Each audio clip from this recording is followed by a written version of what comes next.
Hello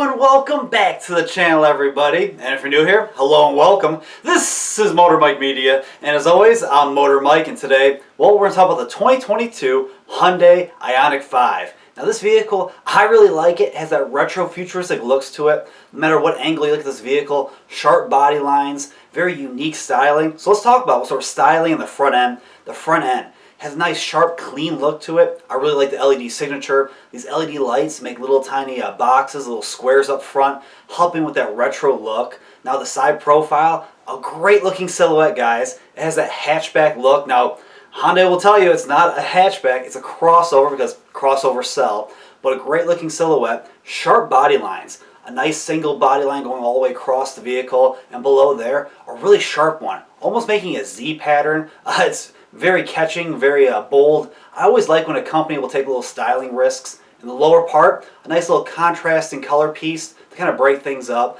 And it kind of reminds me of those old side skirts that you saw in like Pontiacs. Even my dad's Chevy Tracker has a little side skirt similar to this. Now the rear end. The rear end is pretty simple but stylish at the same time. Like I said, everything's kind of squared off in the vehicle, nice sharp body lines. But the rear of the vehicle, same little LED signature, nice little boxes in the back, matching the front LED look. It's a cool overall design that just flows so nicely. Now the interior. The interior, it kind of goes with a minimalistic look. A lot of the electric cars are doing the same thing. But you have nice, comfortable seats. The gimmick with the seats are they kind of fold all the way back. Very similar to what Ford's doing, but the bottom cushion doesn't quite rise up, making it nice and even. But still, if you wanted to take a nap, you could. Nice looking steering wheel, good little buttons on there. Now, in front of the driver, you have a 12-inch digital gauge cluster. It's customizable. You can change it to your wants and needs. Lots of cool functionality there, high resolution. And in front of that, you have a heads-up display. It'll shine onto your windshield. I always like it when it goes on the windshield instead of a little piece of plexiglass that folds up. It adds a little bit of more of a premium look. And then you have a nice 12-inch touchscreen. It's always good with a touchscreen. I don't like the gimmicks where you have to use knobs and touchpads and stuff like that. So you can easily hit all your functions. It's the latest system from Hyundai, Kia, Genesis. They're all the same company. Easy to use, high resolution, lots of good functionality. Below there, you have some simple buttons there. I believe they're touch capacitive with a nice little tuning knob there. But the interior, minimalistic look, but everything looks nice. Now something I don't really like is the white bezeling plastics. I don't like piano black, and I don't like white plastic trim just because it gets dirty. Piano black, you leave fingerprints, smudge marks, and stuff like that. And then the white plastics, over time, I'm pretty sure they're probably going to fade and kind of look yellowish. But we'll see what happens. Maybe this is a higher grade plastic. But overall, the interior sharp looking. Going back to the exterior, it's pretty bold with a simplistic, stylish look. Sharp body lines that really makes it stand out. Nothing looks quite like this vehicle. It's basically a concept car made into reality. Let's talk some numbers, guys. Now, there'll be two different variants. Basically, you can get a single motor. Now, if you get a single motor, that's a rear-wheel drive. Or you can get a all-wheel drive dual motor setup.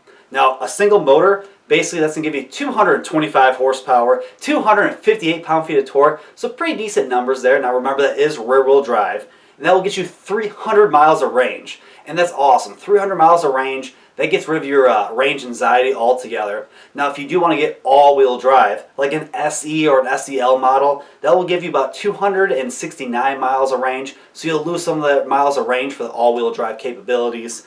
And if you get that limited, the top line, fully luxuried out, all-wheel drive, well, you're going to get 326 horsepower and 446 pound-feet of torque. These are great, great numbers. They're saying 0 to 60 time is going to be just under 5 seconds with a top speed of 155 miles per hour. Pretty impressive for this smaller crossover EV.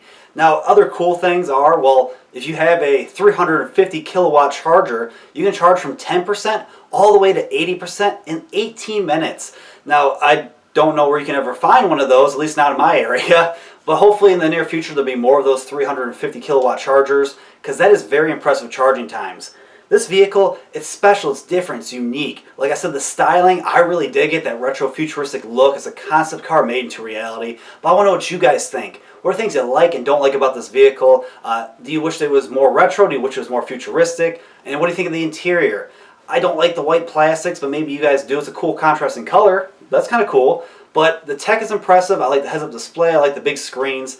overall, I feel like this will be a great seller, and there will be more Ioniqs in the future. They're working on a whole family of these vehicles. So guys, please let me know everything you guys think about this vehicle in the comments below. And if you haven't already and you want to, please check out my channel. I keep trying to give you guys more and more content. It's about cars, trucks, crossovers, and SUVs, combustion engines, and EVs, just like this. A little of everything. But please, like, comment, subscribe, hit that notification bell. That way you guys can stay up to date with the latest and greatest from my channel. And as always, I truly, truly appreciate you guys for watching. And I'll see y'all in the next one.